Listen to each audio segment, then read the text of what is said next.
तरह से संथाल भाई लोग गए हैं और एक हिरन मारे हैं, एक भाई गुहिया मारा है, एक मोर मारा है, और किस तरह से फिर कुछ लोग मोर का भी शिकार किए हैं। और वहाँ गांव में एक और कहानी है कि जब गाभिन गाय होती है, अगर गलती से जंगल चली जाती है तो उसको धामन सांप किस तरह से पैर में लपेट लेता है और उसका दूध पूरा पी जाता है। तो जब वो गांव वापस आती है तो वो अपना बछड़ा को दूध नहीं पिला सकती है, तो किसान समझ जाता है कि आज मेरा गाय खेत गया था, जंगल गया था, तो इसलिए उसका दूध को सांप ने पी लिया। झारखंड के अगर आप संथाल परगना के इलाकों में जाएंगे तो जो वहाँ घर हैं तो मिट्टी का घर आपको ज़्यादा मिलेगा, और मिट्टी के दीवारों पर बहुत चिकनाहट होगी, और उस पर इस तरीके के आपको आर्ट मिलेंगे, इस तरीके का तो पूरा कलाकृति समझ में आएगा। आप अगर संथाल परगना चले जाएँ, कुलाहान का कुछ इलाका चले जाएँ, सरायकेला खरसावां का, जहाँ खासकर संथाल आदिवासी कम्युनिटी के लोग रहते हैं, ये आप दीवार देखिए, ये मिट्टी का घर है और इस पे कलाकृति की गई है। अभी इसमें बाकी हैं कई और चीज़ें शायद। हम अभी हज़ारीबाग में हैं, और हज़ारीबाग में ब्लू इमाम को आप पूरा देश जानता है, हम तो छोड़ ही दीजिए, पूरा देश जानता है। सोहराय पेंटिंग और बाकी चीज़ों को लेकर वो काम करते हैं आदिवासियों के बीच में, पर्यावरण को बचाने को लेकर।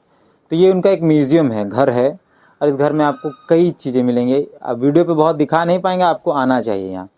हमारे साथ ब्लू इमाम जी के बेटे जस्टिन इमाम हैं, उनके साथ हैं अभी, और ये थोड़ा समझते हैं कि क्या है। और सर आपका स्वागत है। धन्यवाद जोहार। हाँ। ये हमारे सामने में जो पेंटिंग आप देख रहे हैं, ये कोहवर कला बोलते हैं इसको, और ये कंघी से कटाई होती है। इसके लिए पहले गांव की महिलाएं काली मट्टी, जो मैंगनीज ब्लैक होता है, वो काली मट्टी पोतते हैं, उसके ऊपर वो दूधी मट्टी डालते हैं।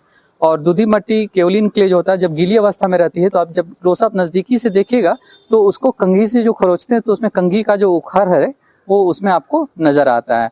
ये जो कला है मुख्यतः आपका बड़कागांव क्षेत्र में आपका खराटी नाम का एक गांव है और जोराकाट नाम का गांव है। खराटी गांव में ज्यादातर महिलाएं फूल पौधा और मछली बनाते हैं, और जोराकाट गांव के जो महिलाएं हैं वो लोग ज्यादातर मोर, हाथी, हिरन, गाय ये सब बनाते हैं। ये कला को सोहराई के समय, दिवाली के समय बाद भी बनाया जाता है, और उस समय भी इन लोग कंघी से उखेरते हैं इस कला को। तो आप इस कला को देख सकते हैं। इस कला में बहुत सारे कलाकृतियां बनी हुई है, जिसमें कि मुख्यतः मोर, हाथी, हिरन, बकरी, गाय, ये सब इन लोग यहाँ अपने गांव के घर के दीवार में उखेरते हैं। और ये जोराकाट गांव ही अब इकलौता एक गांव है जहाँ मुख्यतः अब चंद 5-10 कलाकार के घरों में ये कला देखने के लिए मिलती है। इसलिए हम लोग उन लोग को हर साल निमंत्रण देते हैं ताकि वो लोग हमारे इस डिपुगढ़ा स्थित संस्कृति संग्रहालय में आकर के इस मट्टी के घर को रंग करके दर्शाएं, ताकि बाहर के दर्शक अगर आते हैं जो गांव नहीं जा सकते तो वो यहाँ ये कला को देख सकते हैं। तो ये कला 2 समय बनती है। शादी के समय अगर बनती है तो कोहबर कहलाती है, और अगर दिवाली के एक दिन बाद जो बोले धनकट्टी के समय बनती है तो सोहराई कला के नाम से इसको हम लोग जानते हैं। अच्छा, तो ये सिर्फ मिट्टी के दीवार पर, ये मट्टी की ही दीवार पे उखारी जाती है। हालांकि इसे सीमेंट की दीवार पे भी उखारा जा सकता है। उसके लिए हम लोग क्या करते हैं कि ये जो काली मट्टी होती है वो उसका कुछ अंश को वेदर कोट पेंट में मिला देते हैं, और उसके बाद दूधी मट्टी को weather coat paint white colour का उसमें मिला देते हैं, और उसके बाद सीमेंट के घर के दीवार के अंदर भी इसको हम लोग बहुत अच्छा से इसी प्रक्रिया के माध्यम से उखेर सकते हैं, जिसमें कि कंघी का प्रयोग मुख्यतः की जाती है, जिससे उसका रेशा बहुत सुंदर तरह से दिखता है। ये शायद कुत्ता है? नहीं, ये एक बाघ है। हाँ, ये बाघ है, और ये हिरन इसके नीचे में है, और ये मोर है, ये और वो भी एक बिल्ली है, सांप है। ये महिलाएं करती हैं इसको? हाँ, ये कला मुख्यतः प्रमुखता केवल महिलाओं के द्वारा ही बनाई जाती है। तो वो लोग यहाँ आते हैं साल? हाँ, साल में हम लोग उनको एक बार। कलर नहीं होता है क्या इसमें? ये खास करके जैसा बताया ना, मुख्यतः ये जोराकाट और खराटी गांव, इन 2 गांव में कलर नहीं होता है।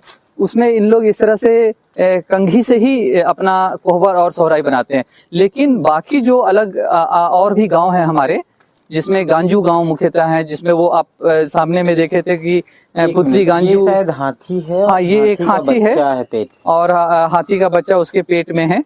और उसके बाद एक नारियल का पेड़ बनाए हैं जिसमें चिड़िया लोग, कौवा लोग शायद, तो ये सब खजूर का पेड़ अपना, ये उनके अपने दिमाग से उपज करके बनाते हैं।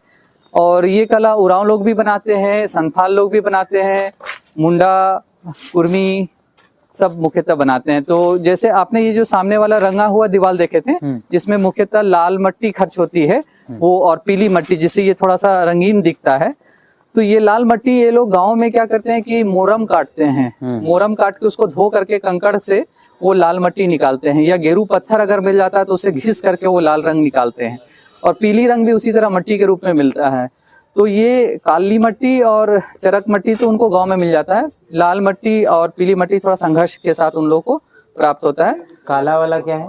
मैंगनीज क्ले बोलते हैं, वो भी पहाड़ी नदी के झरनों में वो नदी का मिलता है। अच्छा, हम लोग को लगता था कि राख है। नहीं, राख नहीं यूज करती, इसको एक काला रंग का मट्टी ही होता है यहाँ पे है, जिसको मैंगनीज क्ले बोलते हैं।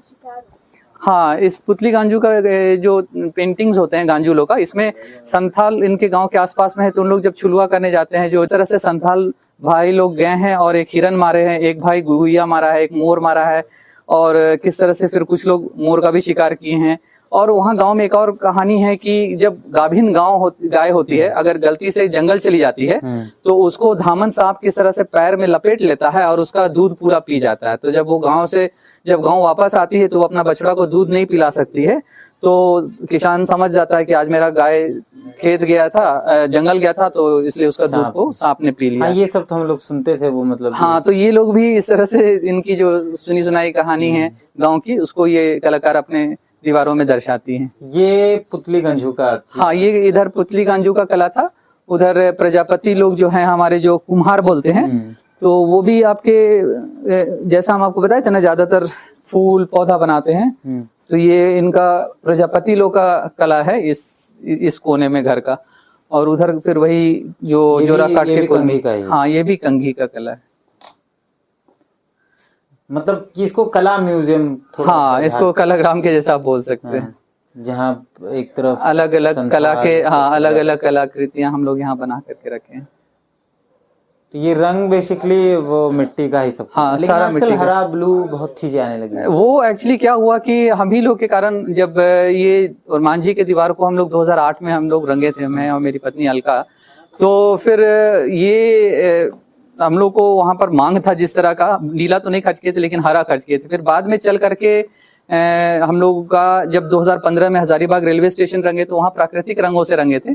लेकिन फिर उस के बाद क्या हुआ कि गांव के घर से दीवार से जो महिला लोग निकल करके जो शहर के दीवार में रंग रहे थे, उसमें कुछ महिलाओं के परिवार के बच्चे लोग जो थे उन लोग नीला प्रयोग करने लगे। और फिर रांची में खास करके जयश्री इंदवाजी का जो ग्रुप है, वो लोग जब सोहराई कला को दर्शाने लगे तो उन लोग भी बहुत व्यापक रूप से आपका देखेंगे तो नीला और हरा का प्रयोग करने लगे, जो सोहराई के मौलिक तत्व से दूर हो गया। जैसे ये तो मिट्टी है और सब कुछ मिट्टी, तो इसीलिए सोहराई कला को देखना है तो आपको हजारीबाग ही आना होगा। और कोई क्षेत्र में देखेंगे या कोई शहर की दीवार में देखेंगे, जैसे इवन हजारीबाग के शहरों में देखेंगे तो आपको हरा और नीला नजर आएगा। तो वो भी क्या हुआ था कि हमारे एक कलाकार है रुक्मिणी देवी, वो ऑस्ट्रेलिया गई थी 2000 में, लेकिन वहां से आने के बाद में उनके जो लड़के लोग जो थे उन लोग इसके प्रति उतना संवेदनशील नहीं रहे, और नेट से बाकी जो सोहराई कोवर के जो कला से हट करके जो और अन्य कला थे, गोंड, वारली, तो हरा ब्लू कैसे, ये तो मिट्टी है। नहीं, तो वो लोग अपने मनगढ़ंत रंगों को इस कला के साथ डाल दिए। तो और क्योंकि हाँ, पेंट,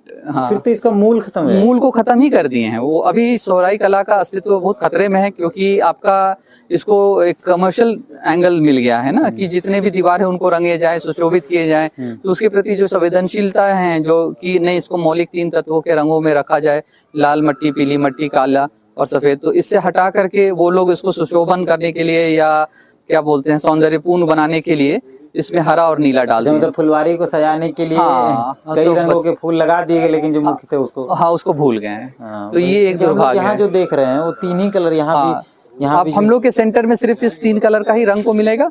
और बच्ची लोग यहाँ पर हम लोग के सोहराई क्लास सीखने के लिए भी आते हैं हर दिन, उन लोगों को भी हम लोग यही 3 कलर्स के बारे में सिखाते हैं, बताते हैं और सीखते हैं। सारे पेंटिंग्स में सर एक तो जानवर हैं और तितली है, यही सब है। हाँ, मुख्यतः सोहराई और कोहबर कला में जितने भी चित्रांकन हैं वो आपको या तो जंगल से जुड़े हुए जानवर मिलेंगे, और या तो उनके खेती से जुड़े हुए फल फूल, काल्पनिक पौधा या पेड़ वृक्ष, ये सब उन लोग बनाते हैं। तो ये जस्टिन जी थे हम लोगों के साथ। आप देख सकते हैं कि 3 कलर ही है, एक तो सफेद है, काला है और लाल है। बाकी आप शहर की दीवार, रांची की दीवारों में भी आपको इसे मिलेगा, ब्लू, हरा, पीला, दुनिया जहान का रंग दिखेगा, पर वो रंग सोहराय का रंग नहीं है, वो पेंट से बनाया गया है जो इसके ओरिजिनल वजूद को खतरे में डाल रहा है। बाकी है हम लोग मौजूद, एक म्यूजियम भी है यहाँ पे, हम लोग उसको भी एक्सप्लोर करेंगे, दिखाएंगे आपको। बाकी आप बने रहें। जोहार।